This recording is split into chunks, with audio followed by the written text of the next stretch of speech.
we can speak to Viviane Gravey, who is a lecturer in European politics at Queen's University in Belfast. Thank you so much for joining us. Can I just start by asking you, what stood out for you as being the top headline news story from these European elections? I think the fact that, so as a French citizen, I think I was looking a lot at what was happening in France, but it's a completely different picture if you look at the overall split of parties in the European Parliament and what happened in France. The big story in Brussels is that the EPP, so the centre-right, actually has made gains, while in France, of course, the centre-right, Les Républicains, is at 7%. Similarly, the far right hasn't done so well, apart from the countries you were talking about. Actually, if you look at the numbers of MEPs in the far right in the European Parliament, it's a bit more than the last time, which is never good news, but it's not a huge rise. France is really bucking the trend here. Now, where France is quite similar to most European countries, though, is the fact that the Greens and the centrists have not done well. And that raises very big questions for what's coming next out of the European Union in terms of policies. So von der Leyen announced, back in 2019, after that Green Wave, a European Green Deal. And that's very much in question now, because a party such as the EPP, so her party, so the central right, campaigned against the Green Deal, campaigned against a lot of environmental ambition, and that won them a lot of votes. So huge amount of questions in terms of what the EU is going to do, even though we haven't actually seen this big far-right rise in Brussels, just mostly in France. Okay, and do you think there's a message that the electorate in Europe is trying to send people in Brussels by just looking at the results of these elections? And if so, for example, why do you think it is that the Greens have been so squarely rejected by Europe's voters?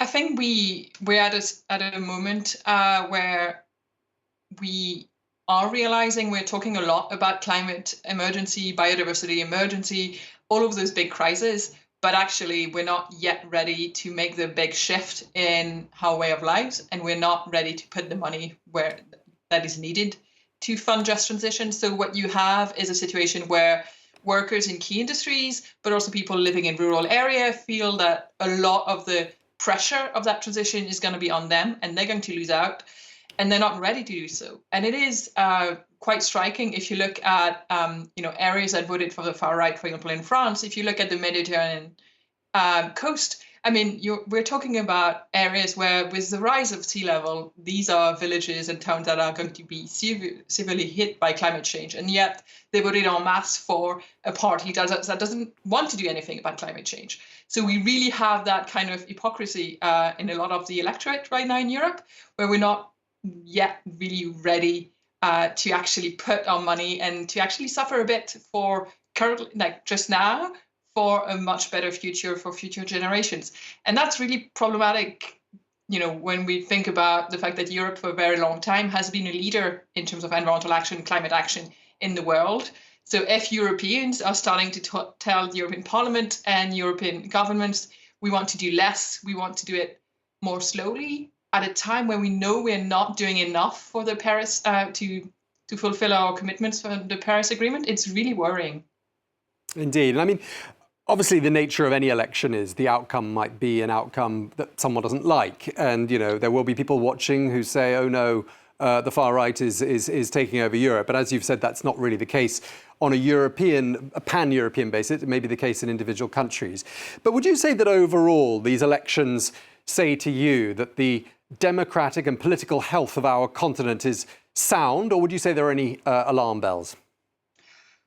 I think it really depends if you look east or west.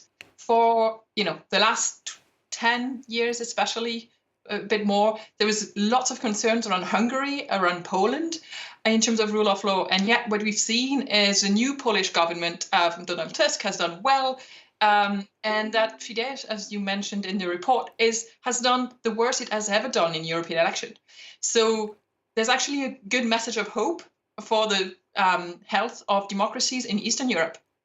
Now, when it comes to the rule of law in Centre and Eastern and Western Europe, if you're talking about Austria, if you're talking about the Netherlands or France and Italy, which are the countries where you have a rise of the far right, That is much, much more worrying.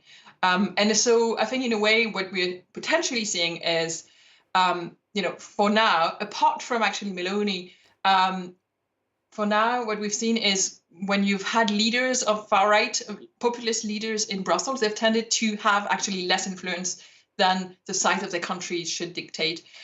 So this could actually lead to a realignment and a bit more power to the more functioning democracies right now, perhaps in Eastern Europe, compared to the one in Western Europe.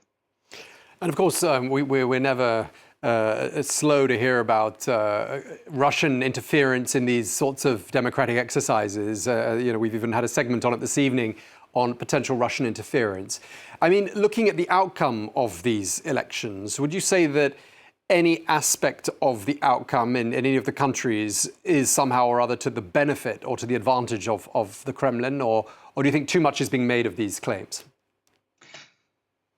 I mean, irrespective of whether there's been successful interference or not, in any case, European elections mean not much happening for the next 6 months in Brussels, right? We have all 4 major EU institutions that are standing still. We have, the Belgian Prime Minister had to resign, and it's a Belgian presidency of the Council of the European Union right now. So the Council is not going to work well. The European Council, we've got the 2 big countries, France and Germany, both having just major setback with the European election. So Scholz and Macron are not going to pull a lot of weight with their peers. The European Parliament, we have so many MEPs that we don't know in which group they're going to fit. So we don't know what's going to be the balance of power, who's going to get the big jobs there, and what kind of agenda we're going to get. The problem is we also don't know exactly who's going to be next president of the European Commission, because von der Leyen wants to do a second term, but the European Council, where she could be put forward by the member states, is only 2 days before that French election, 27th, 28th of June. And whether Macron will actually endorse von der Leyen, that has become a bit of a lightning rod in France, is very unlikely. So you're now in a situation where we're not even sure who we're going to get for the European Commission president. And even if we know it's going to be her, she won't actually start her new job, her or someone else, before the 1st of December.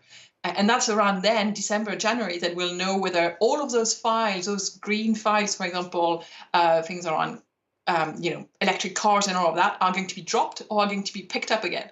So for the next 6 months, basically, it's just going to be a lot of just very much like uncertainty in Brussels. And so in a way, that really helps Russia. But that's democracy. After big elections, you have to shuffle things and we have to kind of decide on a new agenda.